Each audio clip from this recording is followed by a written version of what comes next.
All right, I guess I'll wait for people to file up in here.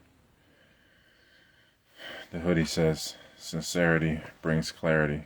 By the way, it's one of them little prototypes, a little thing I'm working on there. I'm gonna have somebody joining me in this live, so I'm just waiting for them to hit me with the request, and then I'll start it. So you guys can start asking questions now if you'd like. I'm gonna get to it after I get into the conversation with her. So it'll be it'll probably be a lengthy live. You know what I mean? So you guys could just fire away now, and I'll get to all the questions at the end. We got a lot on the itinerary. Just waiting for that request. You know, a lot of stuff I want to talk about, man. Um, I really wanted to get into the different pressures, man, in the body. You know, because everything is pressure. You know, whether it's pain or pleasure is pressure. So everything in life is just like different types of pressure. And when you're not in touch with your breath, you're not really in touch with the correct pressure. You know, and then your posture gets thrown off and everything. So then like all the pressures are just thrown off in the body. They're not the body's not experiencing internal pressure. It's like cabin pressure in a plane. It's just off. It's not how it's supposed to be. So she just texted me. So let me get her to jump on.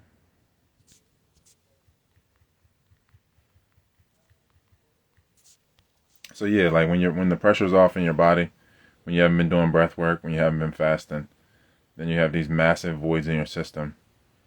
You know, because every time you eat, you're creating separation in the bowels. There's going to be separation within the body, so then you experience separation externally, and you know, especially during that digestive process, that first you're digesting until the food is completely out of, until you've completely eliminated it, but in that first hour to 3 hours, like you're really experiencing a lot of separation in the system, and especially if you eat more than a fist size and the food's dehydrating, you're going to create a gap in the bowels, you know, a space, because like you've taken in this food, it's going to separate the bowels, and so then you get rid of the food, and then there's just this pocket, this void there, and so the pressure needs to be collapsed, and you need to have breath work to slowly reduce the inflammation and the swelling, and to so the pressure will return. And okay, cool. All right, we good now. All right, any second now. I accepted the request. Yeah. What's up? Happening? I hear you talking about breath work over there. Yeah, I had to fill up the space until we get this shit rolling. Yeah. Yeah. So I don't know. I guess you could just introduce yourself. I don't want to speak for you, so I don't know. I guess we can get your view of the world and where you see it going and where you'd like it to go for you. Yeah. What's up, everybody? Everyone who doesn't know me. I'm Marissa or Rissa. Um, Hold on. My dog's in the closet. Hey, get out of there. Come here. Come here. Be my right hand. Thank you. So I guess my perspective of the world is really a lot about um learning how to build community and with each other. I feel like right now there's a lot of anger and animosity, especially there's this huge gender war happening, um where everyone's trying to kind of amplify their ego and like prove something to each other, but at the end of the day, I mean, you kind of started off the conversation with breath work. At the end of the day, we're not going to learn how to build community, be one with nature, or any of that until we learn how to just exist. You know, I feel like learning how to be natural, be a part of nature, learn the kind of manual for even how to have this body that we have is key before we can even step into, you know, actually building with each other. We have to kind of go back to the ground one, I guess. So you're saying like a gender war, like between men and women, and then also I guess like gender what dysmorphia, where people are actually trying to assume different genders. Or Yeah, I don't even like to, it's weird to say the word gender because it's like men and women is like sex. It's like biology. It's not gender. Like gender is like a societal like association to your behavior, but like sex is like is what it is. So it's such a funny thing, like a misnomer. I feel like it's interesting because, yeah, like right now, mainly, I'm mostly just talking about the gender war between men and women, but even with that, there's a lot of dysphoria, even for people who identify as, you know, um, a male and man or a female and woman. I feel like so many people are trying to define this is what it means to be a woman, this is what it means to be a man, but all of these men and women are just operating in their shadow self, I guess you could say. And so it's like you're competing for what you want and for what you think is the right way to be, but you're so uncomfortable just being yourself, just being.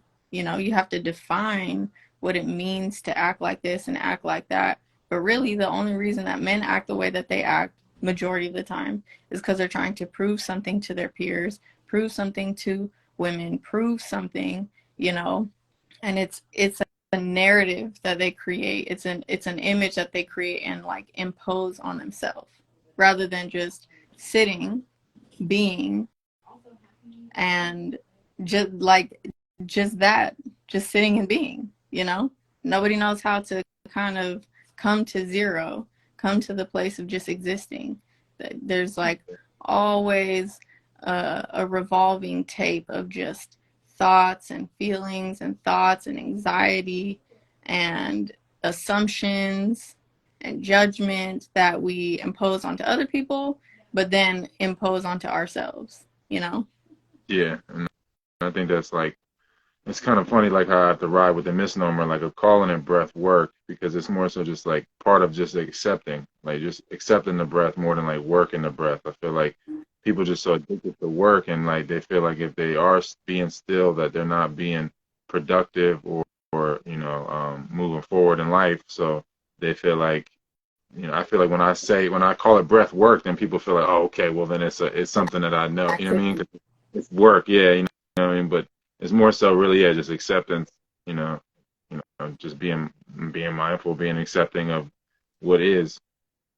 No, for real. And like, it's interesting because when I first started doing breath work, you know, just learning how to move from shallow breathing to like an actual full breath through your diaphragm is really hard. And it's hard because you feel like you have to actively do something rather than relaxing and allowing your belly to just expand. But it won't work if you don't kind of mentally bring your mind to zero. Yeah, I mean, like, if you're so driven on like instant results, and then on top of that, like if you got a bunch of plaque in the system, then you're not even really everything's so constricted. And then you get tired fast. It's just like if you don't do push-ups or you never work out, then you go to do some push-ups or something. Yeah. You get tired way faster than you would like to be, out of breath quicker or something. I feel like since you don't really use those diaphragmatic muscles actively, at least, once you start doing breath work, a lot of people I can see they get tired and then you start to go into basically infant mode where they just get cranky and they'd be like, oh, I don't want to do this shit. I'm gonna just get up and do something that stimulates me I know. It's instead of. almost like their ADD kicking in. Yeah, Or yeah. ADHD. Yeah, I feel like if so many people, if they just stuck it out, they would get through that tired phase or whatever, and then all of the muscles would start to, you start to get over the atrophy, Mhm.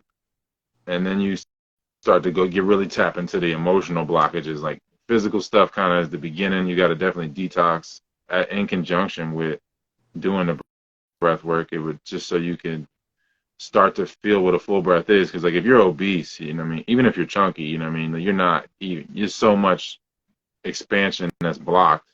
Mhm. And But then even there's people like me, like for so long, and I still to some extent am shedding a lot of it, but this thing called like skinny fat. Like I've been skinny my whole life, but like I've always had this layer. I mean, I still have chubby cheeks, you know what I mean? To some extent, it's genetic, but it's a real thing where it's like people assume for so many years, oh, you're healthy, you're skinny. And I'm like, yeah, trust me, I'm not healthy. I have a gut, I'm hella bloated. I have like this weird layer of baby fat still like all over my body, and I'm 28. You know what I mean? Like they, it's like the inflammation, there's so many levels to it.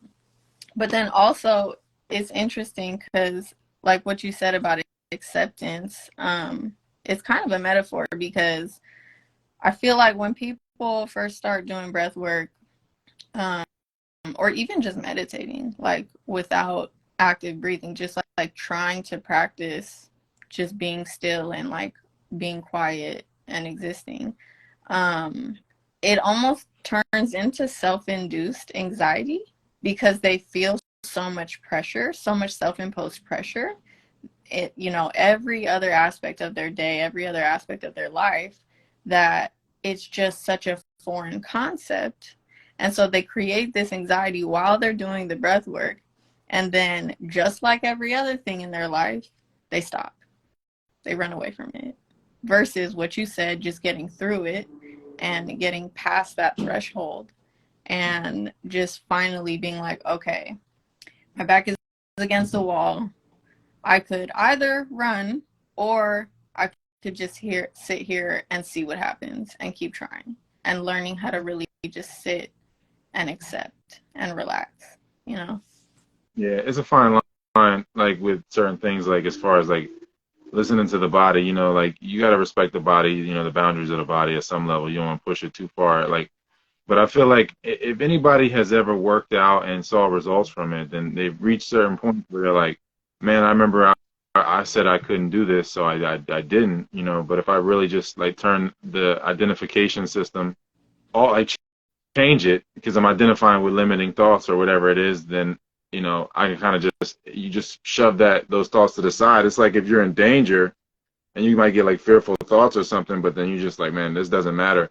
You might have a broken arm or whatever it is, but you're just like this right now. I could address this pain later. Yeah. I have to get to this other point, and I feel like it's kind of the same thing with the breath, where it's like you're going through breath sessions or whatever, and you're going to have thoughts and emotions come up, but it's like that's not who you are. It's just what you're experiencing. You're experiencing a thought, you're experiencing an emotion, and you just have to breathe through it and process it so that you can make it to I guess a different state of security, a different perspective on what security is. And yeah, the whole thing about thoughts and emotions, people, it's so interesting. People want to identify with their thoughts so badly. Like people cannot let go of the fact that like, okay, I am clearly not my thoughts because I am separate from them and able to observe them. If something is you, like fire doesn't know it's hot, ice doesn't know it's cold, you know what I mean? Chaos doesn't think it's chaotic, it's just existing. Like if you're able to observe something that's separate from you, it's not you. And you are really just like watching kind of like a tape recording of just input, lots of input, and your brain is processing that and figuring out, okay, what do I identify with, what works for me, what doesn't work for me. And so the interesting thing about anxiety is anxiety. Oh yeah. Anxiety is like your body's way of trying to cope. It's kind of like inflammation, right? If you get a cut, the body's natural response is inflammation, which is fine if it's a small scenario, right? Like if you're in a dangerous situation, like you said, if it's a small scenario, uh, it's fine to have a momentary experience like that. But then if it becomes chronic, then it's a problem, right? So same with anxiety, right? It's like if you identify so much with the negative thoughts it just becomes your default, and then you start to Yeah. keep it, right? Yeah, they say a mood becomes a personality, and personality becomes an identity, and then it's off to the races at that point. But if you remind yourself that actually this is just input. The world is constantly happening.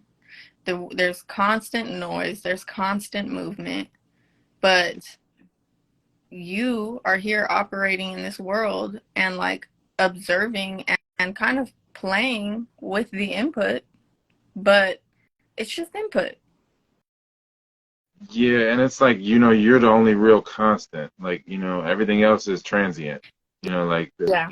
the, the thoughts and emotions, like they have such a narrow scope, and they're so transient that it's like it's really like chasing an echo. Yeah. You know, you're like hello, and then when the echo comes back, you're like, oh my God, was that, is my identity this echo, and that's kind of like what the thought is, like your consciousness, like if you scan the room and then you see like, okay, it's a blue wall, there's, I don't know, a red rug on the floor or whatever, then like the red rug calling it a red rug or calling it a blue wall is just the thoughts, like the consciousness is already aware and like hasn't really separated anything from anything, but Yeah, the thought. it's almost like the input is looking for validation to see if it's correct.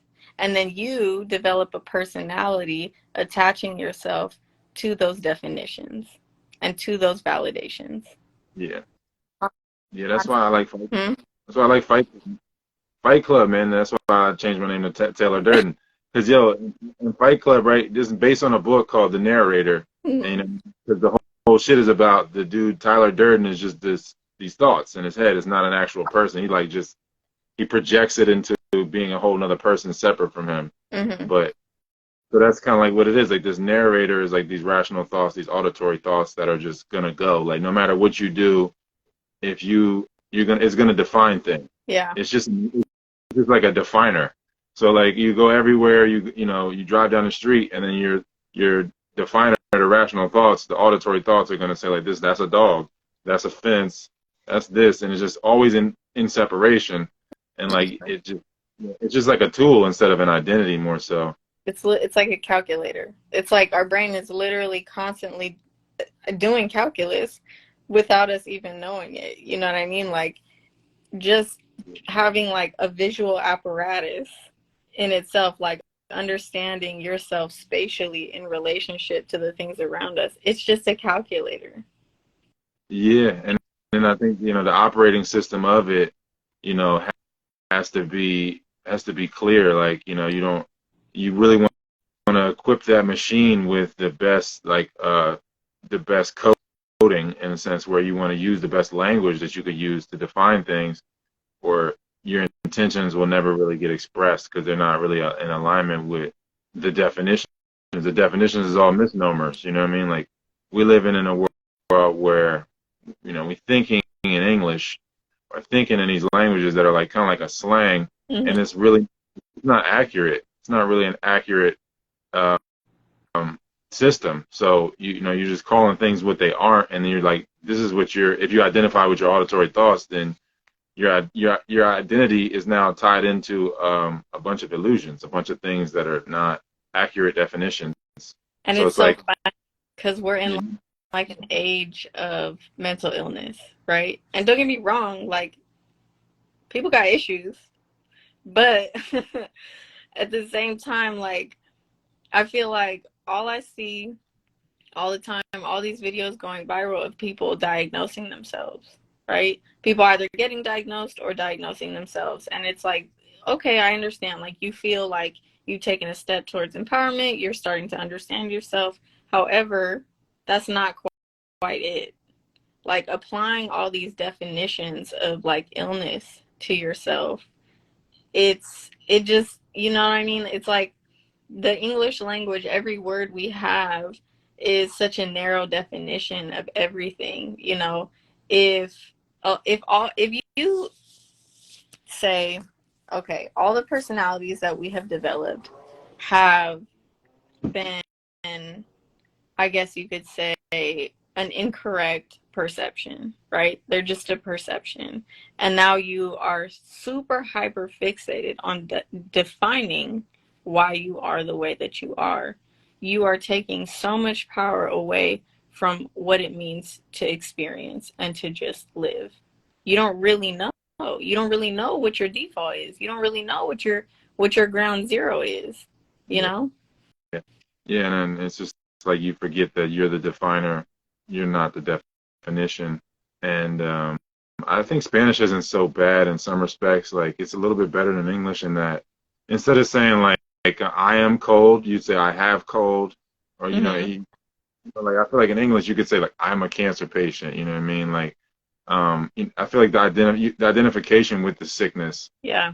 People say I'm ADD, I'm ADHD, and it's like yo, I'm sick. They say I'm sick, and it's like now your identity is the sickness itself, and it's just a misnomer, and it's like just such a sleight of hand that doesn't seem like it matters, but it really like conditions the cells of the body because they're just following the thoughts, and Yeah, so like with the English language, if you can really absorb the idea that words just are not sufficient, then obviously, the conversations that you carry, whether they're in your head or, with other people, it's like, okay, we can understand that there's more beyond this, right? But at the same time, if you don't have that understanding, then absolutely every word you use is so imperative. And that's why people talk about, spelling, casting spells. It's like because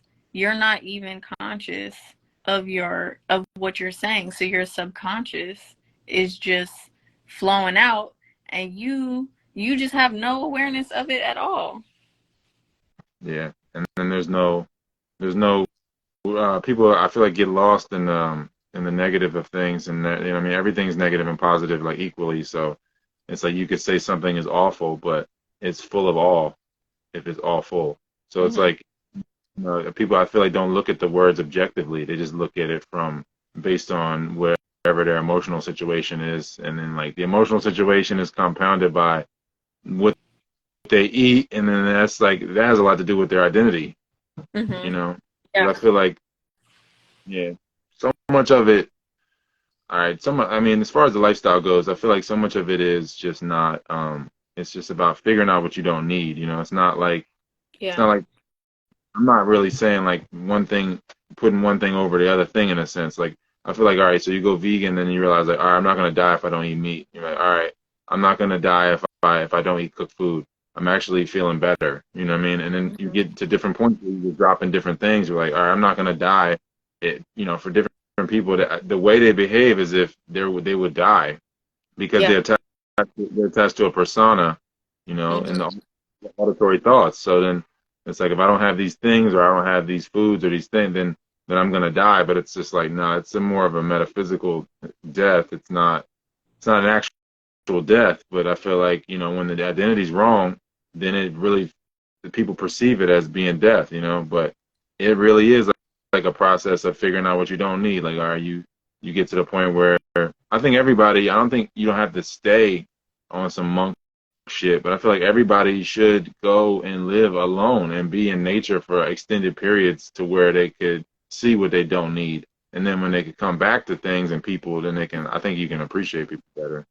Yeah, because most of the time we don't even realize that the way we dress, the mannerisms that we have, the persona that we portray, we don't realize that it's all to show off for other people. We don't Vanity. realize that like most of the choices we make, whether it's food, a lot of the times we eat the way that we eat just because other people eat that way, you know? FOMO. We were just talking about that. FOMO. Everybody has hella FOMO. Nobody wants to be left out. You know what I mean? Like in some Yeah. sense. So it's like in in order for someone to start cutting anything out and minimizing anything, it forces, even if it's just the stuff in your room, it forces people to realize that they make choices because of other people. They don't want to admit that to them, even to themselves. They rather cut that thought short and just avoid it. Everybody is constantly avoiding. The reason I realized when I first started fasting, I realized that I was an emotional eater. And I never considered that I was an emotional eater because I was skinny. And we perceive, okay, if you eat your feelings, you must be fat, right? Because that's the stereotype. You see the image of like a fat woman crying because her boyfriend just broke up with her, and so she's like shoving her face with cake. But actually, the majority of us, if not all of us, eat our feelings. We eat because we're bored. We eat because we're pissed off and we want to experience a level of pleasure and not deal with the anger. We eat because of tradition, of nostalgia. Like these are all feelings. Community. Oh, well, this is my culture. That's a feeling. Nostalgia, it's identity that you're projecting onto yourself. Whereas if you just separated yourself from the view of other people, then you would realize very quickly most of the choices that you make down to what you wear are just because of other people. Everybody says, "Oh, I dress nice cuz for myself." I mean, that's cool and there's nothing wrong with dressing nice. I like to dress nice. But most of the time you do it actually because of other people. If you had absolutely nobody to look good in front of, 9 times out of 10, you might not do yourself up that much, you know? Yeah, I think that that's, most people are like when even when they're asking someone what they want to eat, they're saying like, what do you want to eat or what do you feel? Like, what do you feel like eating? Like, what's your emotional situation basically? Yeah, What are you feeling like eating? And yeah, that just feeds, yeah, that just feeds the emotional attachment. um dysfunction and yeah, and attachment. And yeah, it really boils down to like, the whole operating system where if you are able to not care about what you think, if you can detach from what you think, and it's a lot easier to not care about what other people think. And I think as far as clothes go, like aesthetics should just be a benefit. I think it should definitely feel good on your body, and so your body can breathe and be functional. And Hmm. then aesthetics are cool. That I don't think they should be ruled out. I think yeah, Yeah, aesthetics are still part of health because colors and shapes and stuff are still gonna have an effect on your psyche. hmm, But I feel like, yeah, like it that people are not that's not the core of the approach to the aesthetics. People want to feed the vanity and the idea of who they are yeah. instead of just It's being like, who they what's are. driving this choice? Most people just don't know. They don't know that it's fine to make choices for yourself. And it's also fine, like, okay, most people before, when they first get introduced to even just veganism, it's like, okay, or just the concept of eating healthier, um, they realize very quickly that they have such an attachment to food because if they didn't, then it would be a no-brainer. You'd be able to switch over to whatever lifestyle you're trying to switch over to. But at the very least, it's like you need to be conscious of the fact that you make choices. And there's reasons behind why you're making certain choices, and you need to become aware of that. Because usually it is that psychological, identification, that really strong hold to identity that we all have. And until you deal with all that background of your identity issues, it's it's going to be like a constant struggle to make the choices that you actually want to make. So how do you personally how did you come to the conclusions as far as like the way you prioritize your day or like prioritizing your health? Like how did you arrive at like saying like okay, this makes sense, this doesn't make sense, as far as like the ingredients in your life and like as far as community building, like do you think you could build a community with people that use different ingredients?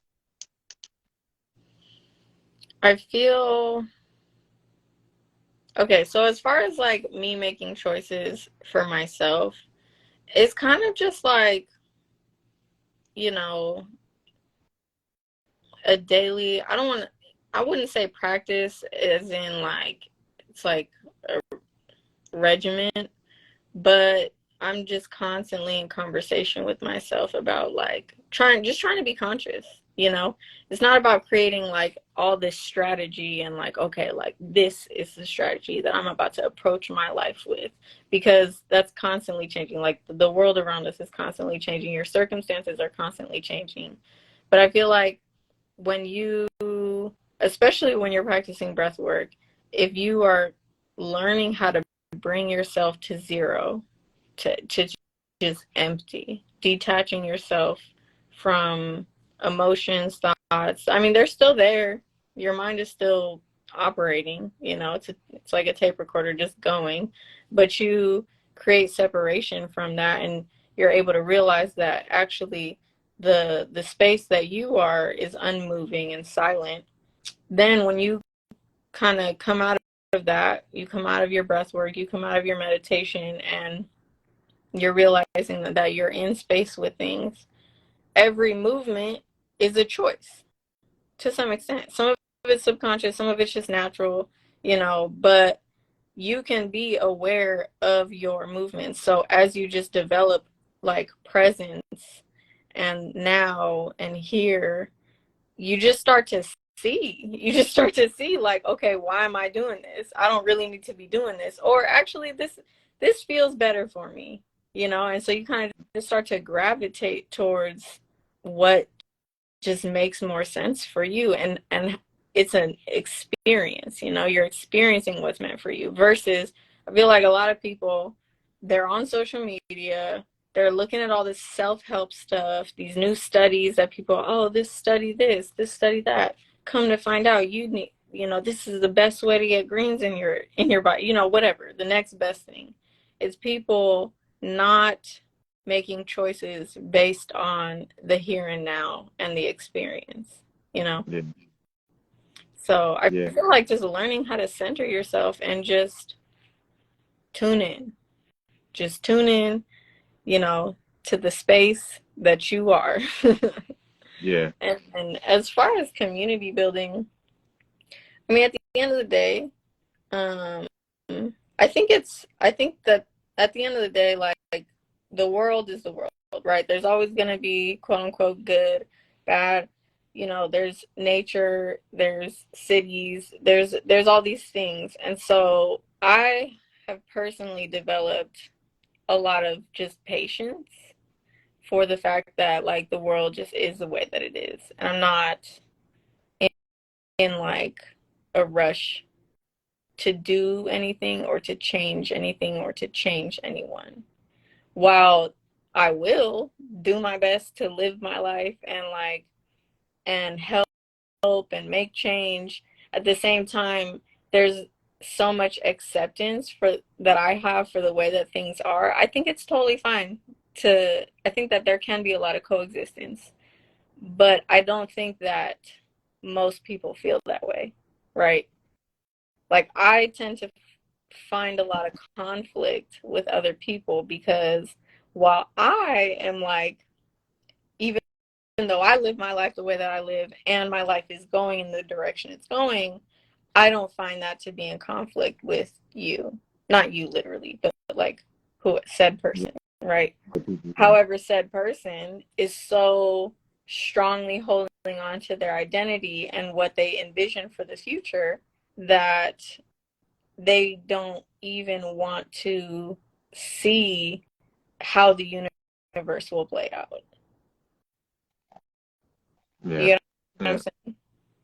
Yeah. A lot of that is just not taking, I feel like the moment to just really take a breath, you know what I mean? And really, I mean, I feel like if you actively slow your heart rate down and really get in touch with your breath like that, that it slows down the thoughts, you know what I mean? The thoughts aren't going to come as fast, but if you're breathing all fast or there's like a shallow pant type breath Yeah. that's just unconscious, then everything's just going to feel a lot more hurried.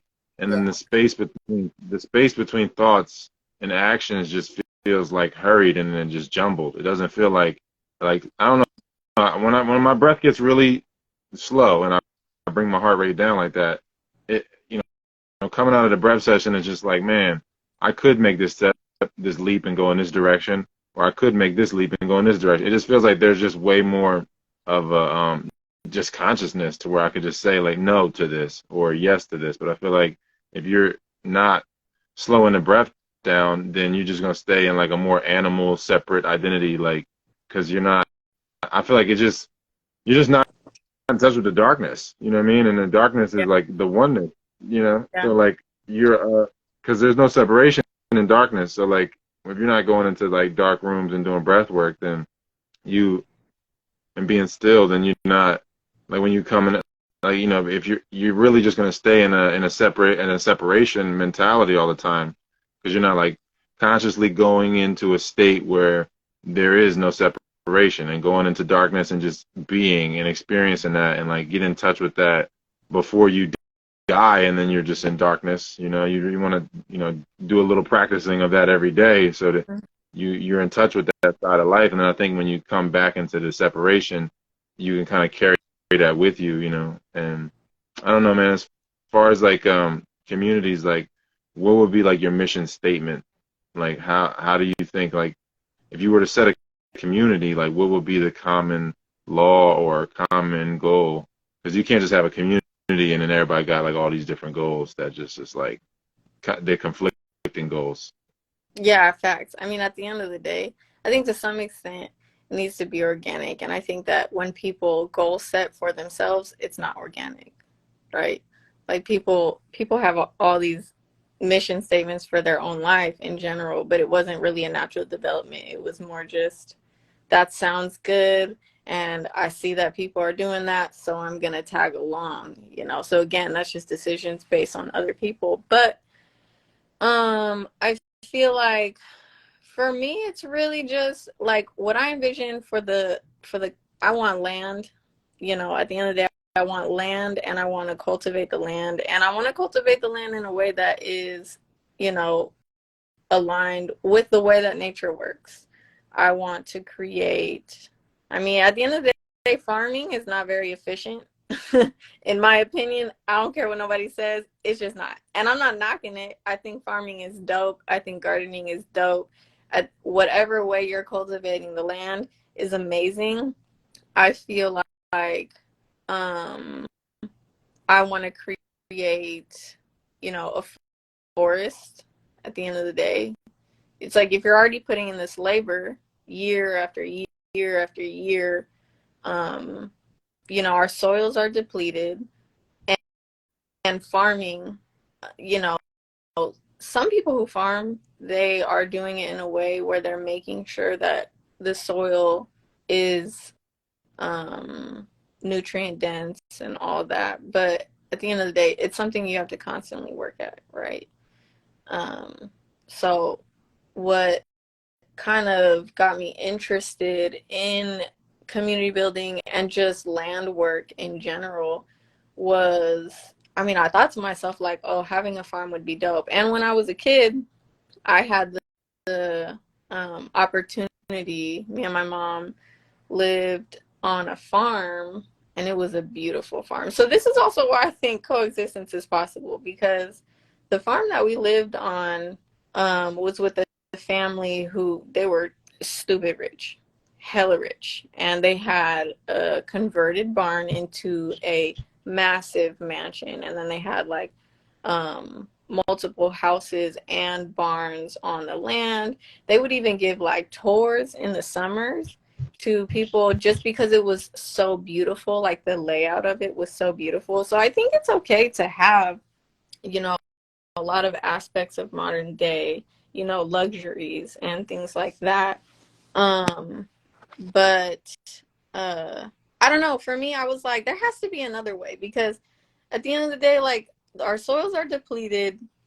Um, Farming is super laborious, and there just has to be a better way. And then I thought about the Cuban peak oil crisis, and I studied in college in my economics class, and at the time they had to essentially heal the soil, because right before the embargo was placed, um, they had converted like about 80% of their farmland to conventional industrial farming with like chemicals, fertilizers, pesticides, you know. And so they depleted all their soils. So then when the embargo hit, all their soils were just destroyed and they could not farm. So what they did was they had a campaign, the New Man campaign, right? Every citizen who was physically capable, students and everybody, had to come together and volunteer on the land for a certain period of time, just like mandatory volunteer hours, essentially. And it was the hardest job at the time to be a farmer, but now they cultivated the land in such a way where they're essentially like forests. They're super dense, super biodiverse. The soil is super nutrient rich, and all they have to do now is harvest, you know? So now being a farmer is like the easiest job in Cuba. So I feel like for me, it's just about people who want to simplify, people who are interested in understanding how to be a part of nature, and um and essentially, I don't know, like for me, it's like spirituality is important, meditation is important, breath work is important. Mostly because I really care about, spiritual development. It's like, okay, some people really want to be attached to their animalistic identities, but we were given this opportunity as humans to see more than that and to experience beyond that and to use this lifetime to find who we are before we die. You know, death does not have to be fearful. You know what I Yeah. mean? So it's like, at the end of the day, I feel like people have to um, find the importance in that. And we're all on different parts on our journey, but at some point, people do need to realize, okay, you can act like all this hippie shit is,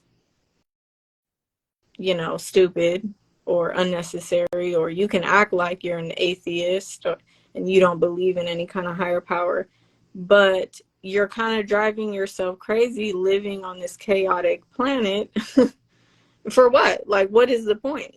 You know what I mean? There has to be a purpose. So at some point, people have to kind of come to that. Yeah. I think, yeah, like, when people, it's such a funny thing as far as farming goes.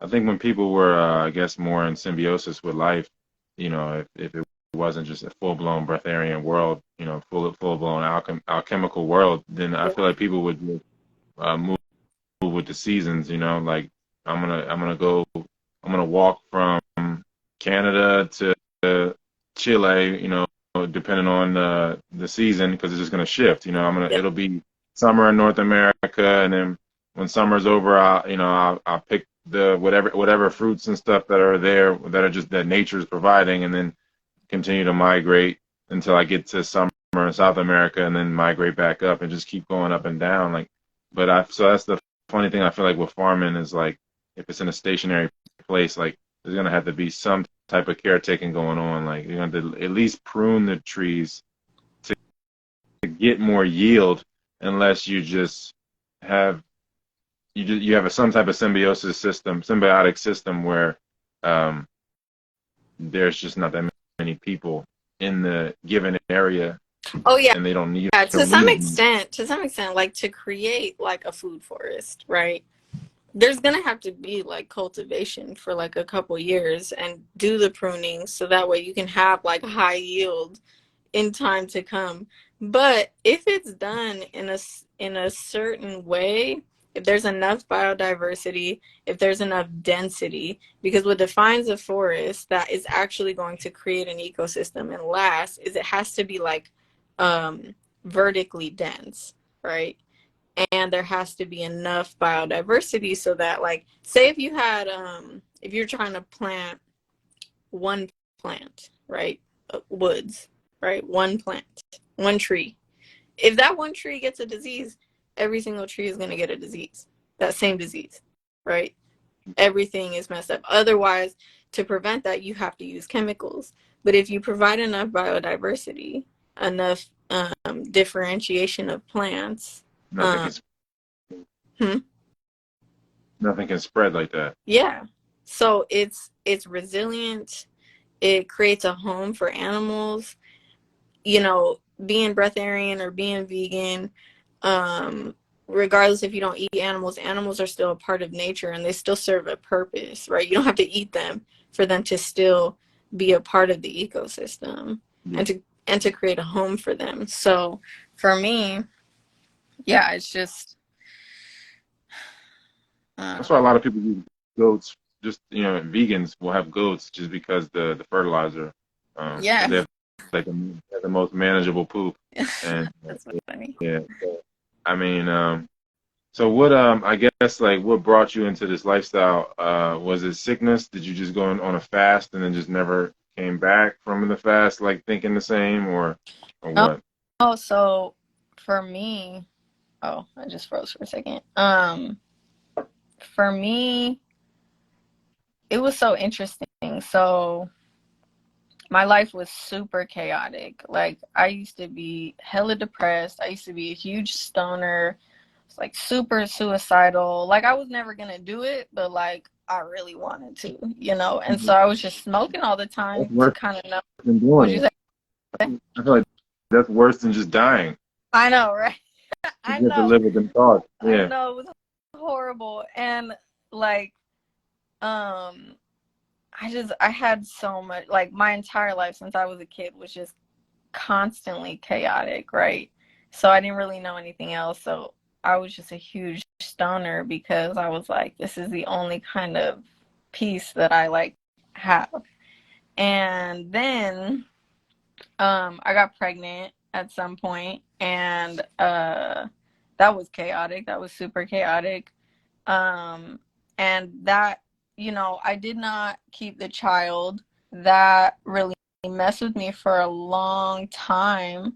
You know, at the end of the day, while I am pro-choice, it's like, let's be real, it's really hard. It's really, really hard to go through something like that. You know, it kind of flipped my whole world upside down.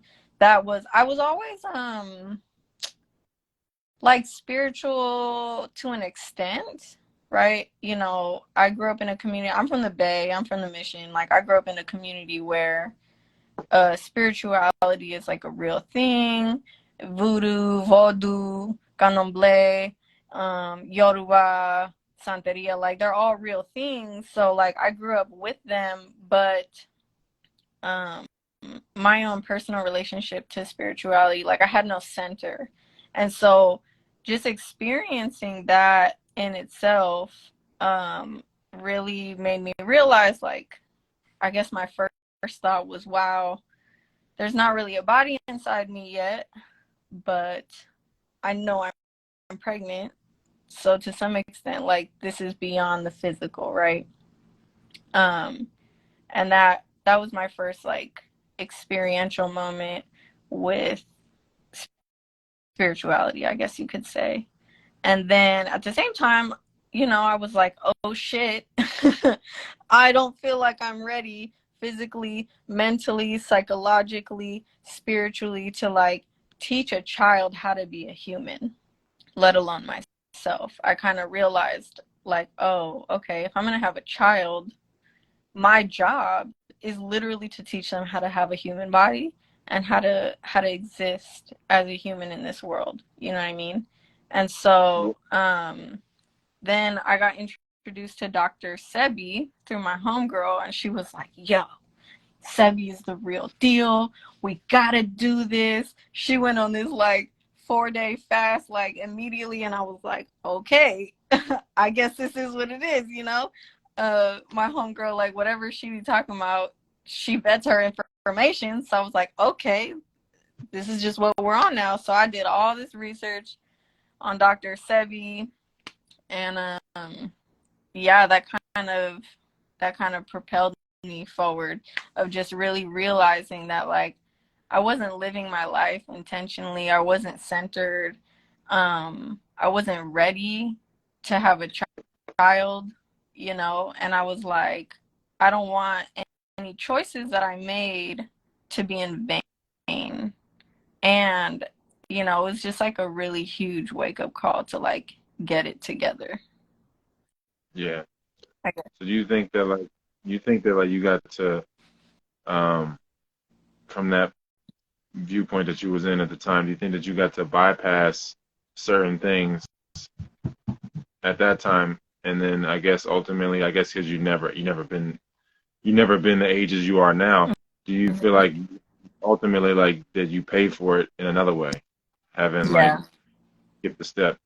And because like I look at it like, man, it's such a funny fine line there. It's like, yeah, like you're supposed to be teaching regardless, but do you think that maybe that they could have been, they was the one that's supposed to be doing the teaching? Oh, yeah. Like if I would have kept the child. Yeah. Yeah. No, for sure. I mean, at the end of the day, it's like choices have consequences, you know, and that's why I say, like, while, yeah, I wouldn't necessarily say I regret my choice because I think, like, I just don't know, you know what I mean? And it propelled me on this path to figure my life out spiritually. I mean, ultimately, me being vegan, me doing breath work, like all of it is spiritual work for me, you know, like they're not separate. So I wouldn't So, say like it's a regret, but I would say I definitely I mean, it's a consequence. There's consequences. It was the hardest thing I ever had to do. It put me into probably even a deeper depression for years, and then I had to like refine myself. Because I was like, obviously, I want to have kids one day, and I don't want that decision to have been in vain. So if I don't get my shit together, then what was the point? You know what I mean? yeah, no, I know it's a process. You feel like your body, it takes a long time for your body to kind of forgive you. I feel like Yeah. Uh huh. I suffer I suffer injuries on the field, and it took a while. Like just making dumb decisions in sports. I feel like Yeah. it took my body a minute to trust me almost. So you feel like it's Oh yeah. Yeah. like a No, whole for process sure. of that. Even for so long after that, I would have this really visceral feeling where I would be going about my day. Everything would be fine. I'd be like, okay, today's a good day. And then I would have this moment where I would like stop and have like, not like a vision, but a vision to some extent of this like feeling of like, oh, my child was ripped out of me. Also because I was 4 months pregnant. Like there were a lot of health complications with the pregnancy too, so that it there were a lot of That's factors that's beyond second me just trimester. Yeah. yeah, so like by that point the mom hormones of you have a child. There's an actual body, there's a human, and it's your duty to keep it. You know what I mean? Like and to protect it. So it's like that that is the realest shit I have ever experienced. And after that, I would just drop. I would when I would experience those visions of like my child being taken away from me. I would just literally drop to the ground and just cry. Like nobody would Yeah. be around me, so it's not like I was like being dramatic and like showing off to people. But yeah, like that muscle memory is really intense, and that happened for a couple years. Yeah, like there's no like real contingency plan in the body. Like the body's like not really designed to have the life ripped out of it. So it's just like kind of doesn't know what to do, I think. Yeah. Like it's like kind of there's no real process for that other than just I guess to grieve and just reconcile with your body. And Pretty much. oh Yeah. man, so I guess that was like the major catalyst towards health, and then yeah, like the Sebi fasting and everything really catapulted you. So you want to bring um I guess a food forest into the world. Yeah, And then I guess, I want to yeah, bring I mean, a couple food forests into the world. yeah, yeah. I feel like a lot of people, if they knew the ramifications of abortion and like, because you don't know till you know, I guess. But like, I feel like if there was just better education on that type of stuff, I feel There like needs people to be would a make lot more better honest decisions. experience. Most of the time, people hide the fact that they got abortions, or people are in constant defense mode of their choice, which I get. I get it. You made a choice, and you don't want people talking shit to you for your choice, which people shouldn't. I don't think that it doesn't need, like, the conversation around it doesn't need to be to just prove a point, you know? I think there's Um, a line though, like they're talking about like 9 months. You can 9 months abort. You can abort supposedly a week after they're born. In Virginia, they were trying to push a oh, bill for stuff. I think that's that's insane. absurd. Yeah, That's whole murder. Because like I remember this kid was born like a few months premature. I'm like, damn, he grew up to be a whole person. If you killing babies that late, that's like it's like a whole person kind of could have survived maybe. no, yeah, Like that's insane. I think I think at the end of the day, the conversation around life and like pro-choice and abortion, like, every state is making different choices. Everyone is making different definitions of at what point it's okay to abort, at what point, is it considered a life. I feel like the conversation is like, at the end of the day, a lot of lives are being abused regardless. You know what I mean? Not saying that it's okay. I'm not justifying anything. I'm just saying I think the conversation needs to expand a little bit more because, you know, on one hand, yeah, there's a lot of people who just really don't understand the ramifications of abortion, what it means, what kind of impact it's going to have on them.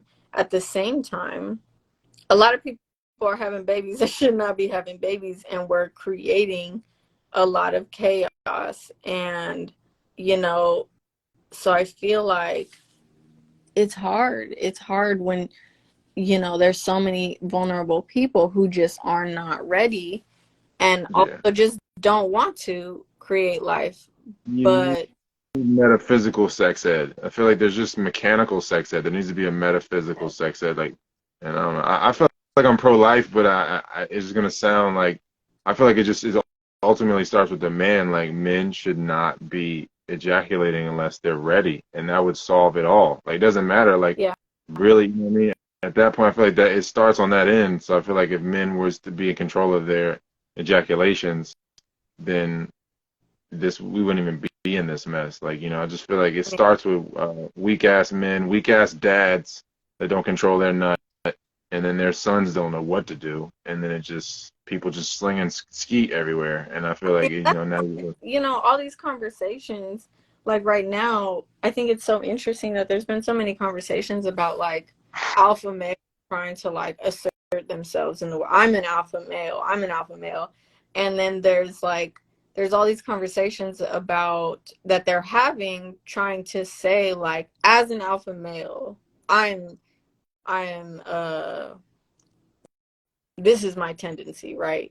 Like, and so I'm like, okay, are you trying to spiritually transcend and like become the king that you're trying to assert yourself as, and become like spiritually awakened and understand and be in control of yourself? Or are you trying to be an animal? Are you trying to be your animalistic self, your primitive self? Like, what, like, that's not even people, primitive though. That's not even primitive. Like, because primitive is like prime. Like, yeah, you know what I mean? It's yeah, like the common, yeah, like the reality of it. It's that's what I mean by the language is so fucked. yeah. You know what I No, mean? you're, yeah. But yeah, no, it's like, cause like if you're talking about like the primal person, like they're gonna know, like I don't want to just sling seeds around and dominate. Like then I'm gonna get dominated, and my seeds are gonna get dominated. It doesn't make sense. Like I might be strong for a minute, but it's not like true power, and it's just gonna come back like to haunt me and my seeds. No, facts. Because in your primal state, you're also not living in such a chaotic mind. You're living in the present. Yeah, because like yeah, like and that's with Spanish, I feel like it's harder to hide in a language. It's like la primera is one, right? So like prime is like is oneness. Yeah. To be primal is to be in the oneness, and I feel like if you're not in separation, then the whole creative process is just different, man.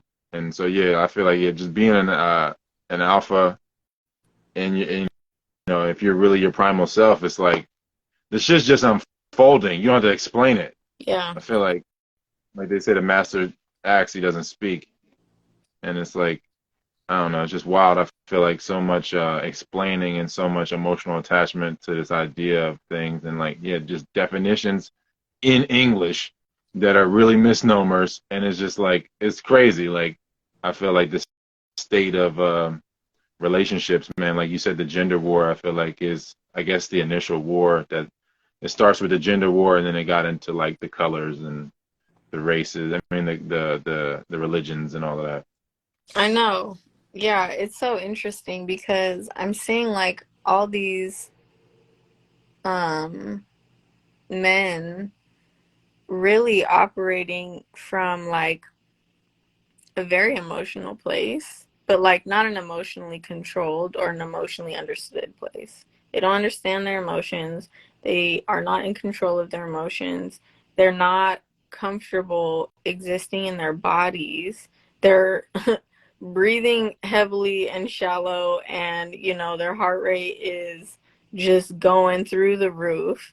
And then they're trying to assert themselves as a way to compensate from those insecurities, to distract from those insecurities, saying, this is who I am. I'm an alpha male. I'm a leader.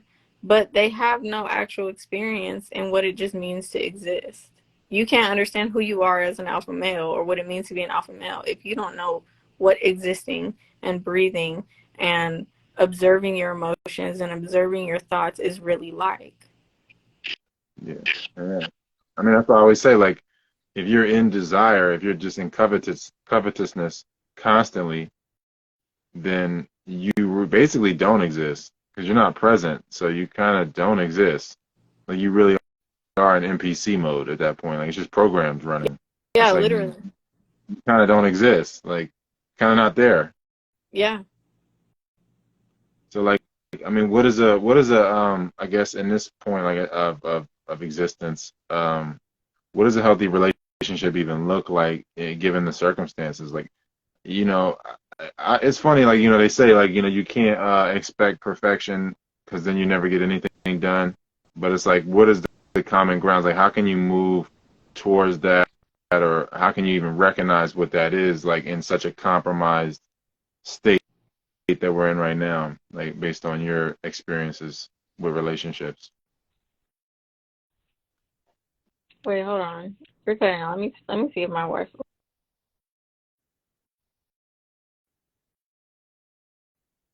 Okay. Hello. Did you hear me?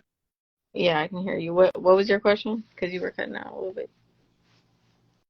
Oh, no, I was just saying, like, based on your experience of relationship, like, what does a healthy relationship even look like when we're in such a compromised state? Like, how do people even know, like, what's up and what's down, kind of? Because there's like no point of reference. Like, there's really like nothing to really gauge, like to have a barometer for like what healthy is. Like, there's people that feel like that are successful in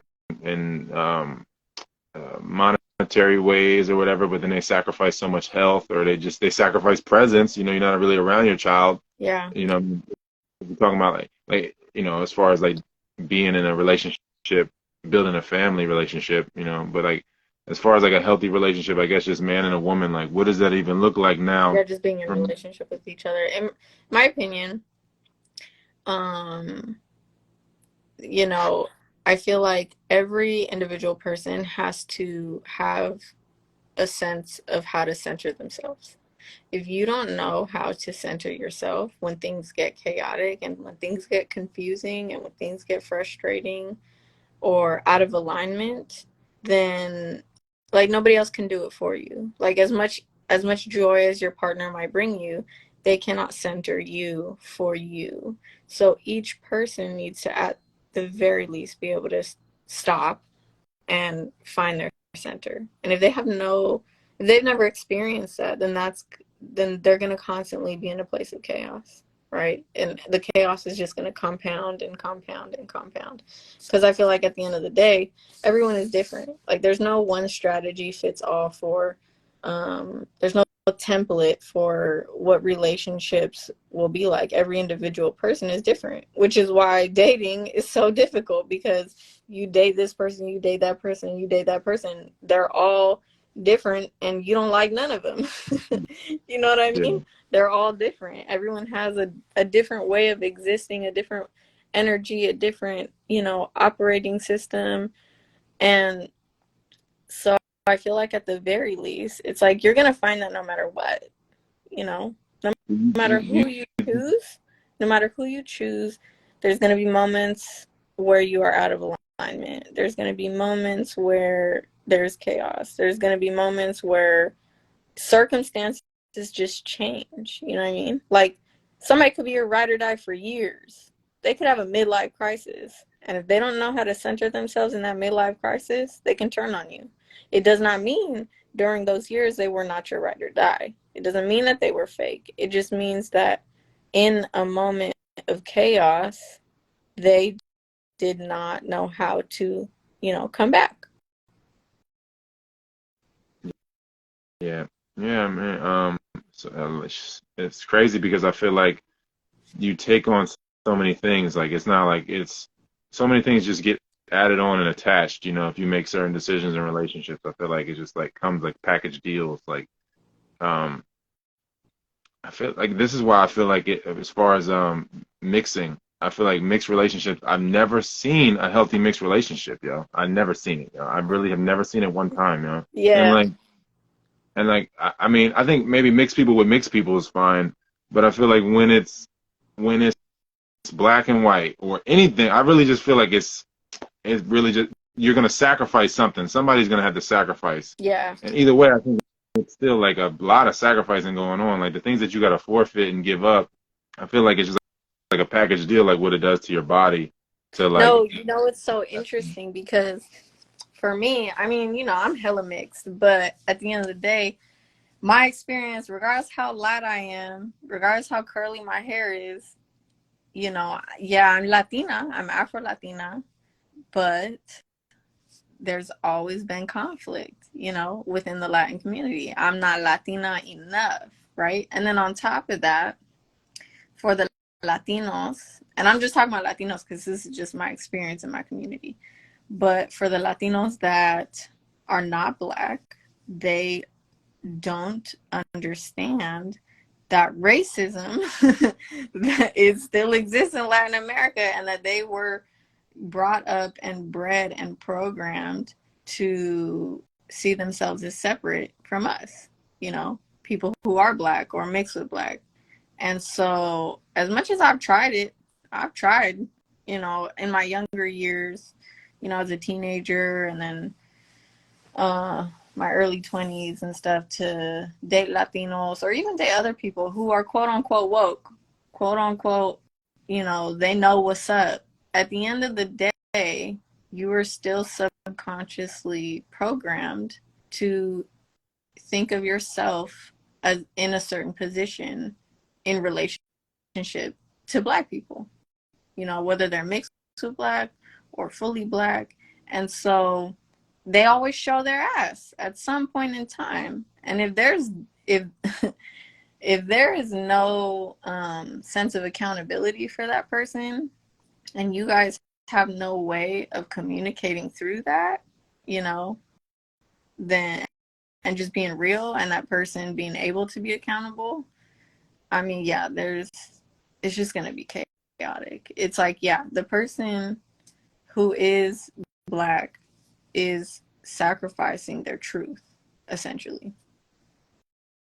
yeah, no, yeah, exactly. I mean, I feel like shit. It's just hard to communicate if you don't have a common culture. Like, I feel like when I come back to the East Coast, and I talk to people from the East Coast, and they say slang that I've grown up with throughout my life.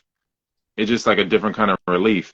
And I'm not even with these people intimately. Yeah. So I can imagine if you had to like really stay in a certain kind of dialect just to communicate all the time, or like, so I feel like it really is, you suffer in a sense if you don't have like a common ground of language, a common ground of ethnicity, Yeah. common ground, like it has to be some type of common ground there. Like Yeah. other besides that, you just I feel like it's just mechanical. I feel like it's not like really a holistic connection. It's more just a mechanical, like us against the world, fuck the order of the world relationship. Yeah, I And was just talking to my homegirl about this because, I'm from the Bay, and women from the Bay, we grew up differently. I relate to a lot of women from the East Coast. There's like all these stereotypes about like East Coast women and Bay Area women being like real aggressive and real masculine.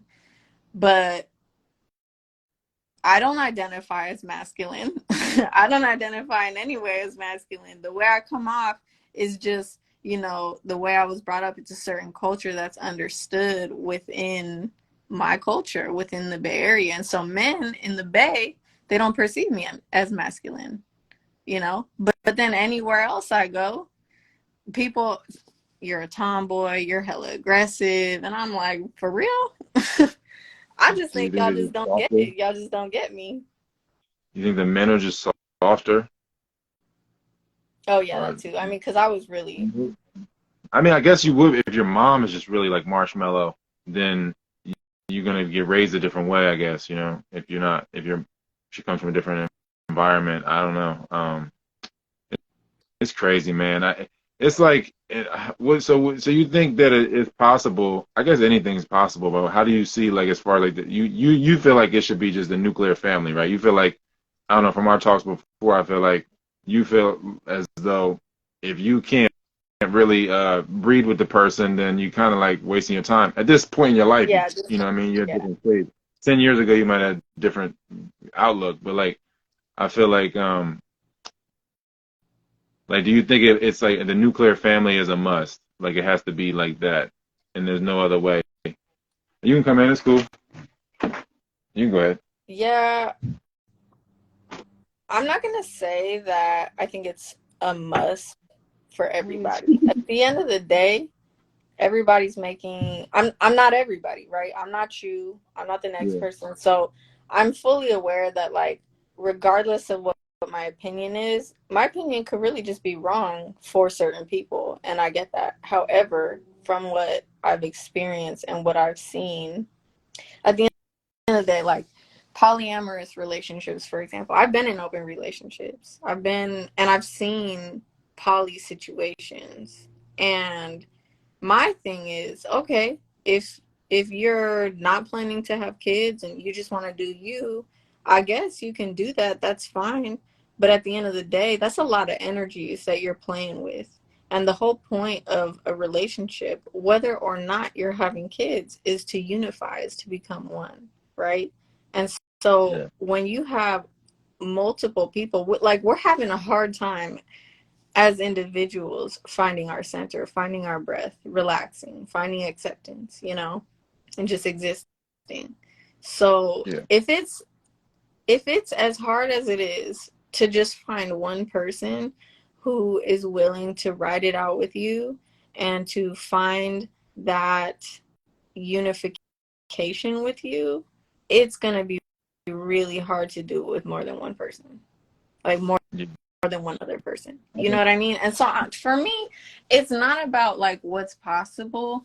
It's just about like what's realistic. Like, and then it's like if you're planning on having kids, then, you know, at the end of the day, if you're just messing around just to mess around, you're messing with your own energy. And I don't even mean in like oh, you're abusing yourself and you're not like um honoring yourself in this like, oh, don't be a hoe kind of way. But I'm just being real. Like at the end of the day, if you are messing around with somebody physically and it's good, like y'all are having good sex, you're gonna keep doing it. And this whole like casual sex culture, it's just not realistic. You're going to keep doing it. You're going to build attachment. You're doing all these relationship things without the title, without the communication, without the support. And so you are sacrificing so many things that you want and that you need, and then it's causing like a war and a conflict with inside with yourself. You're not being honest with yourself, right? Yeah. If you're having casual sex with somebody, somebody's catching feelings, if not both. Most of the time, both people catch feelings, even if it's like a little different.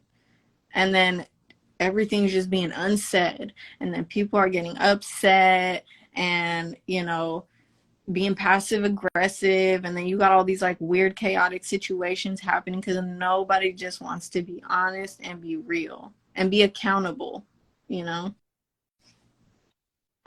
Yeah, no, I feel like if you're gonna be doing the whole polygamy thing anyway, you're gonna have to have land, and then everybody's gonna have to have different roles and jobs, and then people have to live in different sleeping quarters. And I mean, they're not going to be able to sleep all together. I feel like modern polygamy, like in a lot of respects. I mean, maybe if you had a bunch of houses near each other, you could do it, but it just, I don't know. I feel like it doesn't really make sense. Then just the banks make out on your energy. I feel like you really have to have land. You don't want to have like a bunch of different apartments. You don't want to have Yeah, your a time is hella multiple divided. houses. Your time is Yeah, going to be yeah, spread hella thin. So then it's like you got to balance having time for yourself, having time for your own breath, having time to center yourself and coexist with another person. And then if you want kids, I'm sorry. I don't want another person to be able to, I don't want another person's energy to be able to dictate and alter the energy that we create in our family and in our atmosphere. yeah. No, I feel you. I mean, you have that right to feel that way. You know what I mean? I I'm definitely not arguing with you. I feel like it's all got to just be agreements, man. It really does have to be like almost contractual. It's a spiritual contract already as it is. Like as far as fishing somebody out of the ether and aligning with them and bringing them into form. I feel like Yeah. that's all contracts. So you just got to definitely be like open and clear about the contracts. It's like if you're going to be on a polygamous path, I think everything would really have to be in alignment, and you'd have to really be open about the stipulations of the contract. You know what I mean, and be doing things together as a unit. It couldn't be like I got one baby mom in Cleveland and then I got my other baby mom in Miami, some shit like that. It's not even Yeah. retarded. And So I I mean, think that technically speaking, for couples that have children that don't, you know, that split up, right? They had a kid, baby mom, baby dad, and then they end up dating other people or marrying other people that become step parents. I mean, in a sense, that's like, it's not a polygamous situation in the sense that not everybody is together, but there's other people involved. And I mean, in situations like that, people practice a lot of, in healthy situations like that, people practice a lot of communication. But the difference is, I mean, they're not all. I mean, it just is what it is. You know what I mean? It's like in situations like that, it's not the best situation because both parents are not in the home for the child, but you just have to deal with what you have to deal with. But I feel like if you're not in a situation like that and you have the ability, like you don't have kids yet, you have the ability to make healthy choices at this point, then it's like, why would you plan if you're not trying to have like a healthy unification with somebody? You're essentially planning for a chaotic situation for your child. I mean, I guess it comes down to the definition of monogamy. You know what I mean? Because like, um, if you look at like, I guess other examples of it outside of our species. You look at like monogamous creatures like penguins or um, African greys and stuff like that. Like, if the mate dies, they're never gonna have sex again. They'll never mate again. It's over. Like, that's it. They got one mate for life, and that's it. Like, so it's like if you fuck multiple people, is that not monogamy? Ultimately, just off top, you've already fucked two people. You're not really monogamous. Yeah. What's up? You know. I feel like it's like, what is the definition of monogamy kind of for different people in a sense? And because, yeah, obviously people have kids with multiple women or multiple fathers, and that's just another form of polygamy. I mean, It's yeah, not it's open. technically an open relationship. Like, even if you're not having sex anymore, like, you're in relationship with each other, you have had children. And for me, at the end of the day, it's about having kids. Like, unless you've established that you do not want to have kids, it's about having kids because Why would you get that, involved, right? yeah, and it's like people could say that, oh, they're just having casual sex and they're not having kids. But do you know how many But kids that, come out of casual sex? So many kids come out of casual but sex what because sex is good that doesn't have the potential for making babies? I don't really. There's no sex that, if my body doesn't even like respect their body, I can tell that they don't treat their body like with respect that I treat mine with, and they don't have a certain state of consciousness. Then my body's not even going. I can't even trick it. It's like, yeah, I'm not even about to get aroused for this. There's no potential of making life. There's no creative potential really. Like, and you know, I know a lot of people say like shit like, well, you know, you could create other stuff. I'm like, well, if I could create a baby, which is the ultimate creation, then all the other stuff is gonna come too, and be inspired for all the other things if that's there.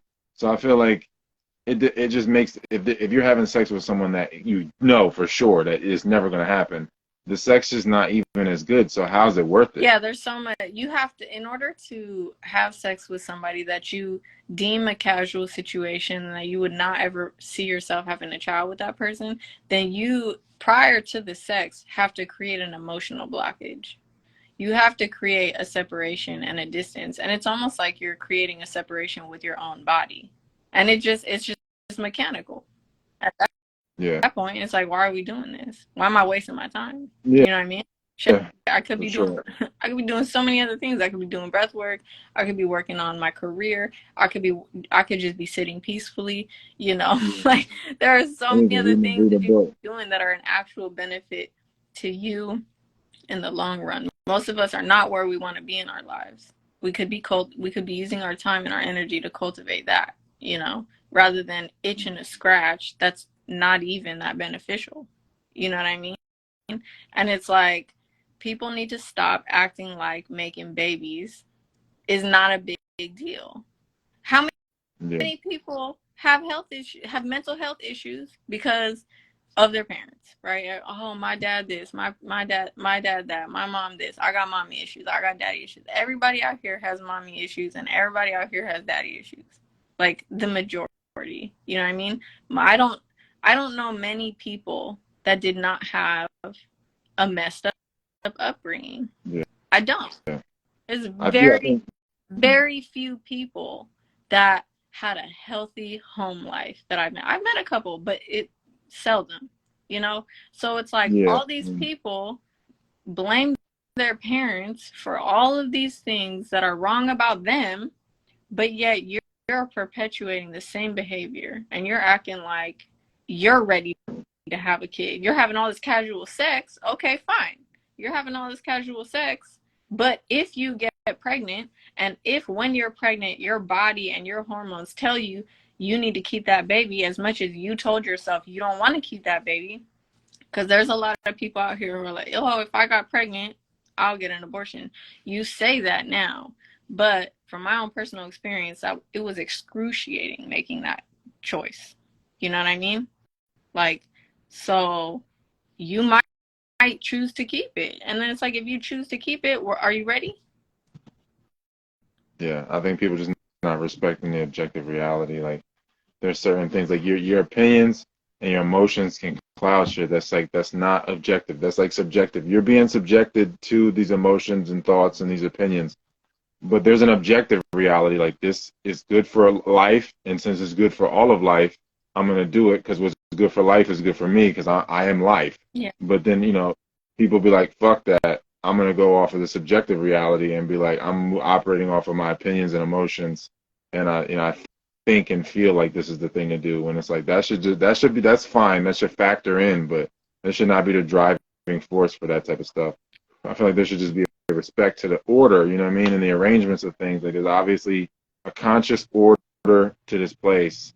Things don't just happen. I mean, there's a cause and effect. So I think it just needs to get respect. There's just no respect there in that way. But Yeah, and then I remember you. people end up in situations like that. They're in constant avoidance and constantly just trying to defend the choices that they made as if they were in some kind of self-awareness. You were not being accountable. You were not being self-aware when you were having all of those casual situations. Then you got Yeah, somebody pregnant or you got pregnant, and at the end of the day, if the mother and the father are not in the home, it is not the healthiest situation. Now, granted, sometimes people have babies and the relationship is abusive, the relationship is toxic. Obviously, that's also not healthy for the child. But at the end of the day, it's pretty well known that the father should be in the home and the mother should be in the home. They're both biologically related to the child. They're both emotionally and spiritually invested in that child, and the child deserves that. yeah. I think that casual sex is really just like it's a special kind of torture to activate the body in a certain way and then not complete the process. And I feel like it's really just like letting off a nuke, man. Like you get like this euphoria, and then you get a bunch of amnesia because it's like a trauma, really. Yeah. You know what I mean? You get a bunch of amnesia, like so. People have sex and they just forget about their problems. They use it as escapism. So then it's like, The same oh, this is fine. reason, yeah, the same reason people eat to distract themselves is the same reason that people have sex to distract themselves. And just euphoria and then the amnesia. It's Well, like they come together. yeah, Yeah. yeah. I don't know. I remember you saying though, like, that you want to have kids ultimately because you don't want to be put in a nursing home, I guess, or whatever. I Oh, don't know, something to that effect. yeah, I mean, yeah, shit. At the end of the day, we're all gonna get old. We're all getting old, unless you're just um actively planning to get old alone, which is gonna either require a lifestyle where you are so healthy that, I mean, like we've discussed, like, you being so healthy that you can die peacefully and intentionally, and that you can pretty much live for yourself up until that point, or you're just rich enough to pay for everything you need to pay for, such as the nursing homes and all that. At the end of the day, like, that's not going to be a pretty situation. Yeah, I mean, I think you definitely gotta create some type of connection, one way or another on your way out, just so that you can stay healthy enough to die peacefully. You gotta like connect with people in general, one way or another, to be able to have purpose every day when you wake up, so that you can Mm-hmm. remain healthy through that phase of dying. Like, I don't think there's any way you could just like neglect, like shut out the world totally, and be able to die peacefully. I think yeah that you're just gonna compensate and suffocate like yourself with sensual pleasures because there's no purpose at that point. You know what I mean? So I feel like one way or another you're gonna have to create some kind of or realize some kind of purpose. You know, to where Yeah. you can die peacefully. I feel like again, this is just, it's like people not being conscious of their choices. You know what I mean? People often tell themselves, "Oh, I don't want to have kids." And that's fine. Like, they might not. But are they really conscious of that choice? What is driving that choice? Or I don't want to be in I don't want to be in a relationship, or I don't want to get married. They're saying all these statements that are oftentimes just a compensation of, like, issues of rejection or issues being vulnerable, fear. They're fear driven.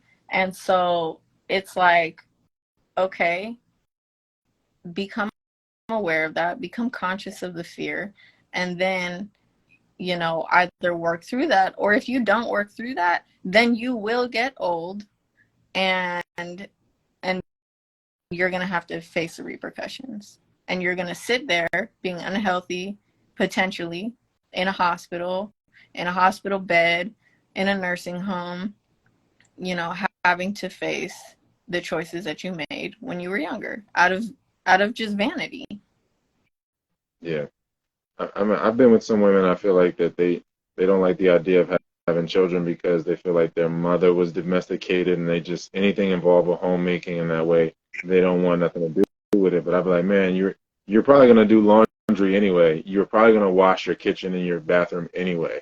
So I mean, or clean it or whatever. I think that you're gonna do a lot of these motions. It was already gonna happen regardless. So I feel like it's a funny thing sometimes, like when it comes to women, like not wanting to do it.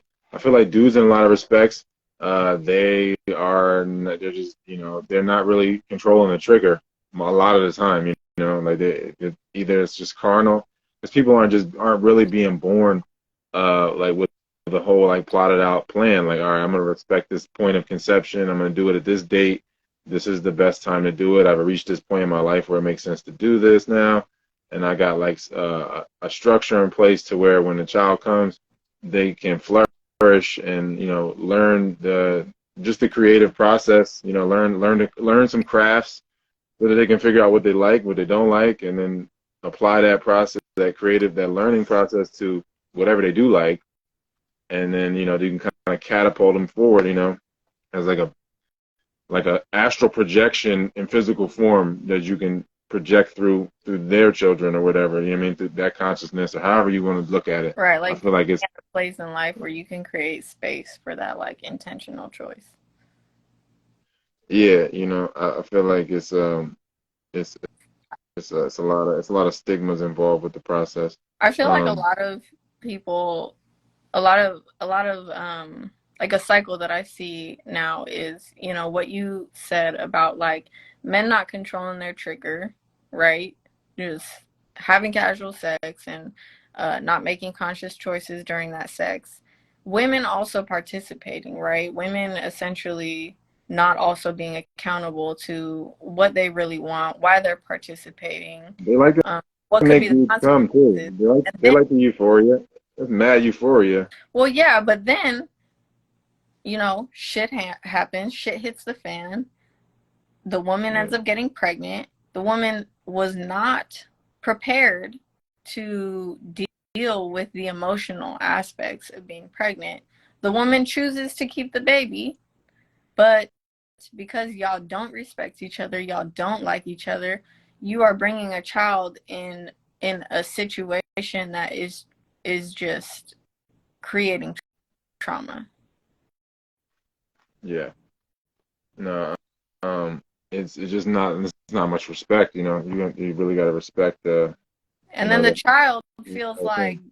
well, damn, like I was an accident and there's so much animosity and there's so much anger around me being born. You know what I mean? Like it's like Yeah, how is that child going to enter the world and create space and create energy and have interactions with other people and then have healthy relationships? Like they have no example. They only have an example. Their first perception of the world is anger, animosity, trauma, violence, you know?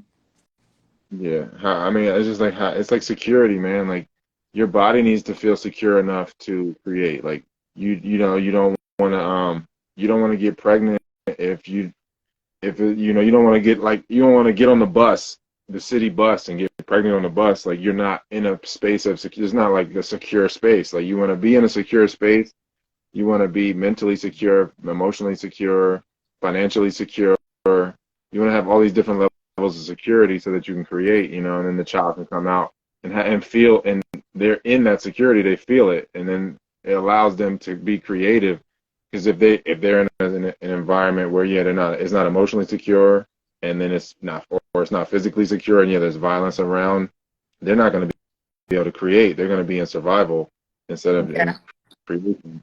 And so I don't know. It really just got to be. You got to look at the whole view of like the security, and then I think you got to look at it like, what am I really gonna bring forth here? Like, what that, that's I guess how I look at the polygamy thing. If you have a community, you're like, yo, we need this type of person for the community. So Mhm. you two you two breed with that person, and then this person breeds with this, just to deliver the different types of people needed for whatever is needed, the tasks or whatever, to make the community function more. But I feel like, yeah, I feel like this whole act of chasing euphoria is really, again, just, people not accepting their breath, not knowing how to center. And it's like the entire way that we live our lives is chasing euphoria.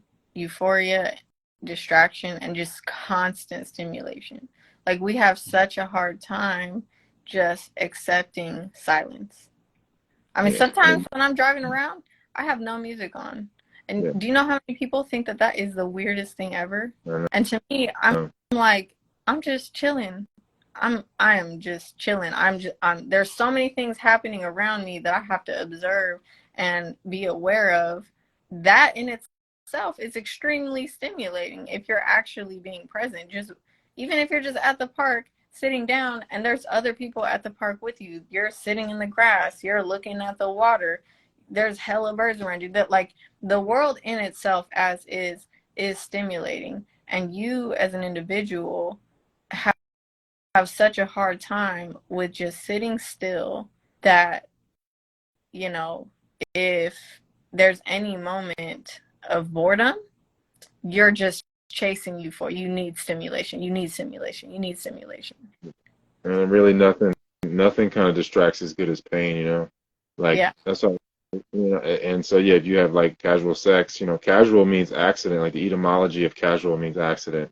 So it's Mm-hmm. just like everything that it creates pain and different on all levels is going to create massive releases and chemical releases, and then you get distracted from whatever the task is at hand for your growth. Yeah. And so people, I feel like it's just a bunch of cutters, cut themselves emotionally and different stuff like that. I feel like it's really wild, like how I feel like we as a people have just become cutters. We really looking to inflict as much pain as we can to get those endorphin releases. Even with the music, it's inflicting pain on a cellular level. It's dysfunctional music. It's offensive. So Yeah. it's like the more you get offended, the more that you have certain kind of chemical releases, and then you can forget about what you need to be doing to grow. And yeah, I don't know. It's wild. I really it's just no respect, man. It's just you gotta have a certain respect for yourself, and then with that, I think just comes respect for the mechanics and the order of life as a whole. Like, because like I don't know. That's why I feel like I don't want children, because I just don't. I feel like if I look at it like outside of the subjective, I look at it objectively, like I'm like, how does this make sense? Like it doesn't really make sense. I don't feel like that I'm supported in any of the ways that would um, make that a good decision. And if things was to change, then I'll have to reevaluate. But I feel like as it is right now, like I just I just can't make it make sense. So I can't trust it. And if there's no trust, then there's gonna be resistance in my body. And so if I go ahead and do it or try to force it, then I'm gonna hate myself. And it's not something you can just return. It's not like you could Yeah. just like you can take a car back to the dealership or whatever. Yeah. It's not like you can return a child. So I feel like I don't know how it would be um good for the world. I feel like it took me a long time to get over my own self hate, and um, to uh, to the point where I feel like I could be functional. And I, I just feel like I wouldn't wish that on my worst enemy, to have to go through that.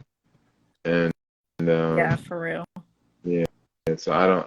That's where I think I feel like I draw the line there, where I'm just like, man, this doesn't really make sense for the whole life as a whole. And then on a personal level, I don't know if I, how I could have a child and then not be a negative influence. Like I'd have to just never talk to them and never bring my experiences into the perspective. I have to just never. I could be there present physically, but I could never. I have to not talk to them about my life, because then it would. I feel like they would internalize, and it would not be good for their psyche.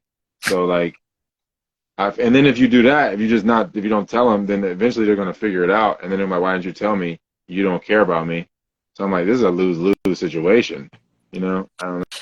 So on a personal level, yeah, I definitely feel like I'm taking that route of maybe I could be on the fringe of some type of community to where I could like have a an exchange situation where I work with some community or whatever, but I'm on the fringe of them, and I You'll can be the have some type of shaman, purpose.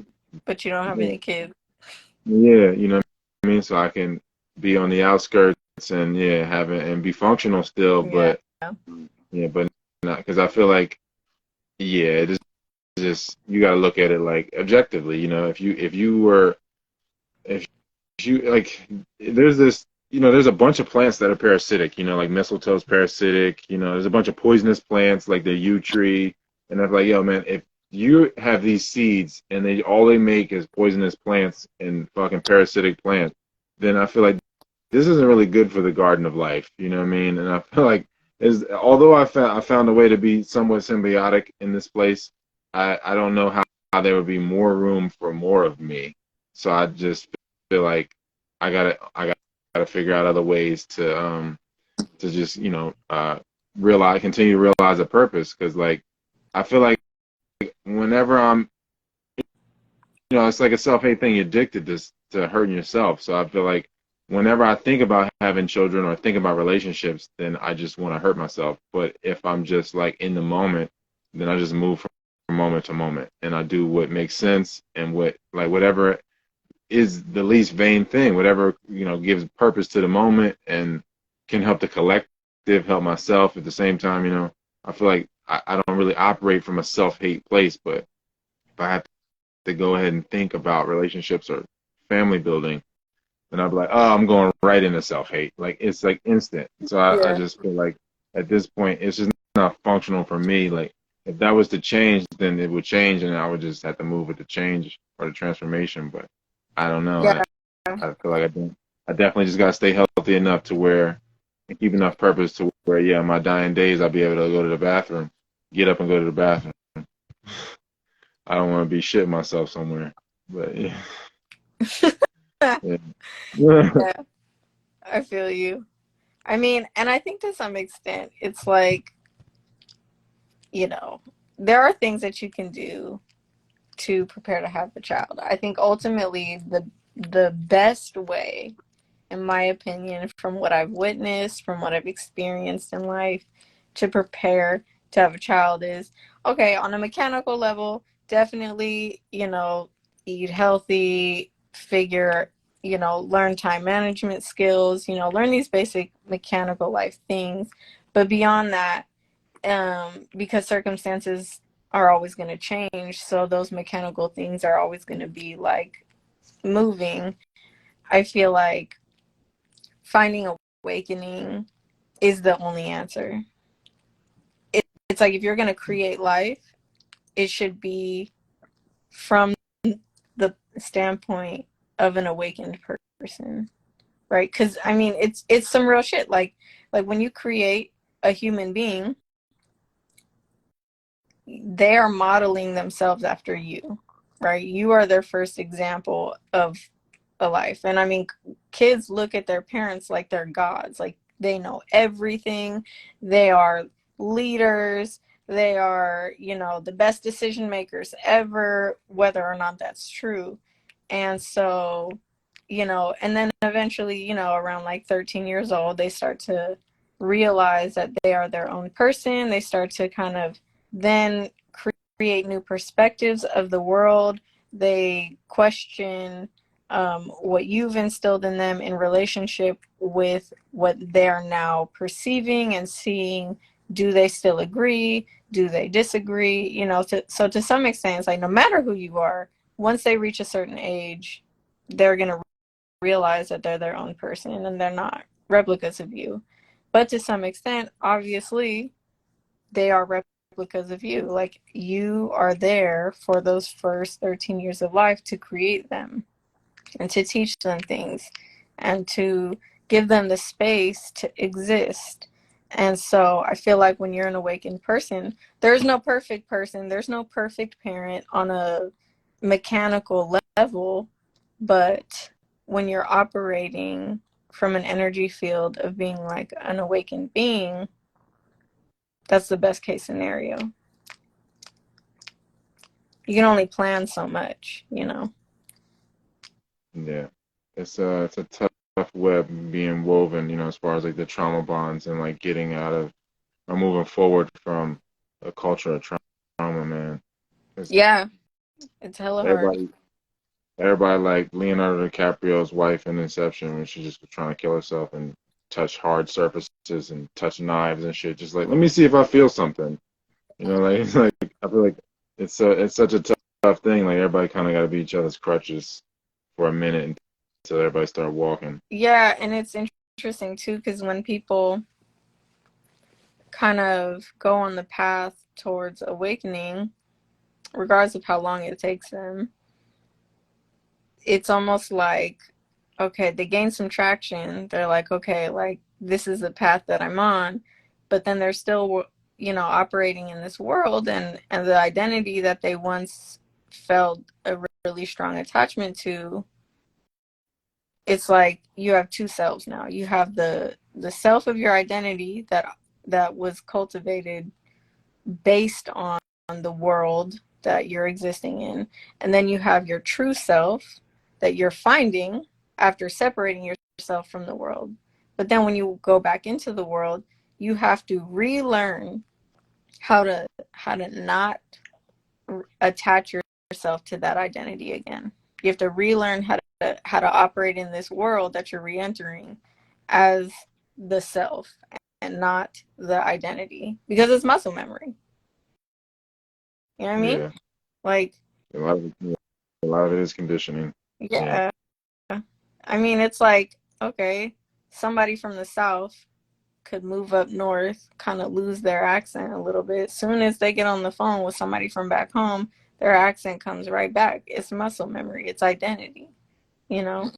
yeah, yeah, yeah. Nah, I'm getting into these questions. Somebody was like, Shavambo, real deal or hype? Have you ever drank your piss? Who? Me? You. They're asking. They said Shavambu, real deal or hype? I never drank my piss. You know what I mean? I seen Sebi said he did it at 6 weeks on I've water. done it. I I've done think it. I'd be more confident to do it then. But Yeah, yeah, I I did it after fasting. I did it after fasting. And I did it once when I was super sick. I thought, I don't actually, this particular time, I don't know if I had COVID or not, but it was like during all the COVID shit and I was hella sick. And so I did it and I got better hella fast. So I was willing to endure. how does one consciously make the distinction between healthy free will and prideful choices? Can you repeat that? How does one consciously make the distinction between healthy free will and prideful choices?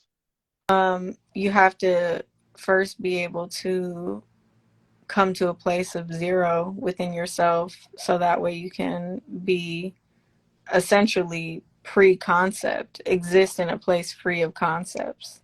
That way when you re-enter, coming out of your breath work and coming out of your meditation, you have no um you're not you're not operating from like a place of projection, and you're more objectively able to look at your choices and your movements. Yeah, no, I think you definitely got to look at it like, does this decision support the all, or does it just support like this idea, like you said, a concept, this idea of myself? Right. Yeah. Yeah, I think, yeah, exactly. Those two go hand in hand. Like being able to come to an empty place and then also asking yourself, yeah, like what is this choice for in the long run? Yeah. Then somebody said, how do you feel about the anti-white propaganda? I I just feel like don't know. yeah, I feel like all this I guess race shit, I just don't really give a fuck. I don't personally like it, it's just like race wars have been happening for so many years. Chaos, class wars have been happening for so many years. Like these these are just like examples of a government trying to create chaos. And if you're constantly engaging and trying to prove a point, like you're not getting anything done. You're just not. You're not learning how to center yourself. You're not learning how to breathe. You're not learning if you don't if you can't experience yourself existing and as existence, then you will never be able to experience oneness. You'll never be able to step out of this just like tape recorder, this cycle that's just going to keep going and keep going and keep going. Like there's always going to be chaos. There's always going to be animosity. There's always going to be tension in the world because that energy exists, right? To have black, you have to have white, to have good, you have to have evil, to have density, you have to have, there's always like opposites in order to manifest like anything, the physical manifestation of anything, right? So it's just like you can choose where you want to be and what kind of conversations you want to have. I feel like all this race shit is just like hella redundant. And it's not to say it's not applicable or like ever important. I've had very extensive conversations about race agendas, but Yeah. I mean, I feel like I can see how every statement is, it's fair based on people's perception of the world. So it's like, yeah, when somebody says all white people are racist, I'm like, oh, I get what you mean. yeah, I know what you mean. I'm not gonna be like, oh, when people say like, I understand like when people say like, oh, this is not a racist country. I know what they mean. You know what I mean? It's not like we're, you places like where it's like Shia and the Sunnis and they just like on site, I'm shooting you with this yeah. AK on site. It's not that level of like, I guess you could say racism, but like it's you know it's definitely racist. You know what I mean? So I don't know if you can ever really get rid of it. I think it's just gonna manifest. You know what I mean? At some level, like it's gonna be there, and I don't know. I feel like a lot of it starts from um people just not knowing their origins. It'd be like a lot harder to be racist if you knew your origin. And like, Yeah, and a lot of white people are not really white. They got like the neuromelanin of a dark skinned person or a quote unquote melanated person, but they they might come out of some pale parents or they might be in a pale environment and they just be like, yeah, I'm white, and it's just like you don't even know what white means in etymology really. You know what I mean? You just none of this makes sense. Like this whole thing is just misnomers on top of misnomers. yeah. There's So just narratives and identifications, and Yeah. there's stories behind these identifications. So it's like if you're gonna call yourself something, you have to understand like what the story behind that means and like why you're identifying that way. Because to be in that environment, you are being programmed. You know what I mean? I mean, shit. Yeah. My homie's white, and he was But it's like adopted calling by. them white, like identifying with being white is a misnomer. It's not like to call it anti-white propaganda is like it's like where it's such a crazy thing because like what do you even attack when you're dissecting the question? Is like nobody's white though, really. They're not white. They're just pink or beige or Yeah. whatever. You know what I mean? But we're just not gonna go there. We're just gonna assume we're just swallowing so much just by even talking back to the question a certain way. And I'd be like, damn, man, this is wild. I guess why people just be like, I'm just not gonna respond or talk about anything and just let life unfold. I guess I don't know, I but feel like yeah, at the end of the day it's like you're attaching yourself to these stories, and the stories are not necessarily based on like your actual reality, but not these stories objective. do have It's not objective. right. They're not objectively white. Yeah, but Mm. it's interesting because like so my homie, he's white and he was adopted by a black family. He was in the foster care system, adopted by a black family.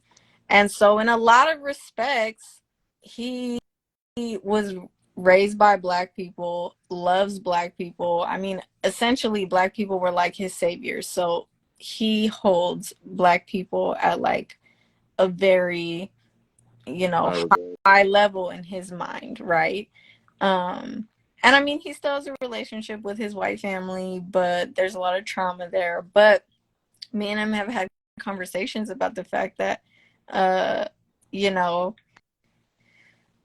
there's still stories essentially that he was raised to be programmed with about who he is in relationship to even the people that he loves, right? Like you grew up in the hood with black people, you love black people so much, and that's cool, and that might be really genuine to you. And also, you still watch the same propaganda, the same TV, the same commercials, the same ads that your black counterparts were watching, but you were told a certain story about who you are versus who they are.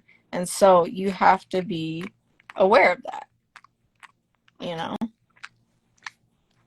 Yeah, no, I mean it's such a wild thing, like because it's like it's like we're talking about black people, and it's like this is a misnomer as well, and then we're talking about white people, and it's like this is a misnomer. It's like who this is not. Yeah, we're not dwelling in reality with the language that we're using to describe the situation. So this is kind of all fucked. But somebody said like how old are you, and then how long you been on this path? I'm 28, and I've been on the Sebi and spiritual path for about 6 years now, and that was a journey. That was a up and down journey of like learning, trying to create time in my life, trying to create space in my life, you know, learning how to shift from like a mindset of like go go go go go to creating space, creating tranquility, and like prioritizing just basic things like cooking for myself so I can be a healthier person. And then I got on the breathwork journey um, like 3 years ago. And then, of course, that was also a journey of like creating space, being conscious of my choices, and making it an actual priority in my life. Yeah, no, I mean I'm 32. Found out about SEBI in late 2008, and that just that really just changed my life, man. I got into the veganism. I feel like I got into the raw foods and instantly. I've made all the sense in the world to me. On top of me being lazy and not wanting to cook, and Yeah, facts. Yeah. yeah, and then I feel like me just wanting to be in relationship made me eat cooked food. But I got Yeah, into breath I work. can relate Well, to that. I read the Meta Netter in late 2011, and I feel like that was what that's what introduced me to the technique of Tumo, and then I You got into read the doing breath what? work. What The did you Meta read? Uh huh. MET Netter Yeah. NET. So I read that. I read the Meta Netter series. I read the first three at that point, and that's what really I really I feel like it confirmed a lot of stuff that I hadn't put the right words to. Felt like Yeah. it was that it got me into Taoism. Yeah. I I, I had read the Tao Te Ching, but I had no idea like how much there's like a bunch of there's a bunch of Taoist authors, and then there's so many translations of the Lao Tzu work. So yeah, 2008 to now, I guess you could say. Yeah. I would, mm, yeah. Yeah. It's been a minute. Yeah, man, it's been a while. Yeah, like you said, ups and downs, really low lows at different points. Yeah, the Yeah, journey definitely tests you. yeah, And then a lot of times I notice that a lot of people on this journey, and I mean I've shared the same sentiment, you have to ask yourself how much of your decision making, even on the journey of spiritualism and veganism and breath work, is coming out of your ego. You know, you're just creating like a new identity to show off to people. And then you realize that, like, while you might be making good choices that are like healthy for you, it's not stemming from a healthy place. And so you're still finding conflict in your ability to be on the journey. yeah. I mean, I guess if social media didn't exist, would you still make these Right. decisions? Would you do this if you were alive? Right. Yeah, yeah. Um, I gotta I gotta make a call. I don't know if you want to wrap it up and say anything. Looking for walnuts, peanuts. I don't know where that. You would know. I don't know where it's at. But yeah, I Gotta go gotta. Yeah, get some right. more walnuts too. Yeah. Was that your All right. mom? Yeah, it's mom, dude. Yeah. How you doing? Hello. How you doing? Hey. Peace and Merry Christmas. Peace and Merry Christmas. You have a blessed rest of your day. Yeah. You too. Yeah, shit. Okay, All right yeah, then. for sure. I don't know. They can find you at Rissa off that, I guess, and then I'm gonna put it on YouTube and all the other platforms I got. So, Okay, yeah, y'all uh, can add me, follow me. I'll follow you back. You can hit me up about whatever. I'm always open. I'm an open book. yeah, and yeah, follow me on Patreon. Yeah, I'm gonna put this one up on the YouTube straight up though, but I mean, yeah, follow a bitch on Patreon, man. for Uh, sure. Yeah. yeah. All right, Okay. Joe. I'll talk to you. Guys. Peace. All right. Peace.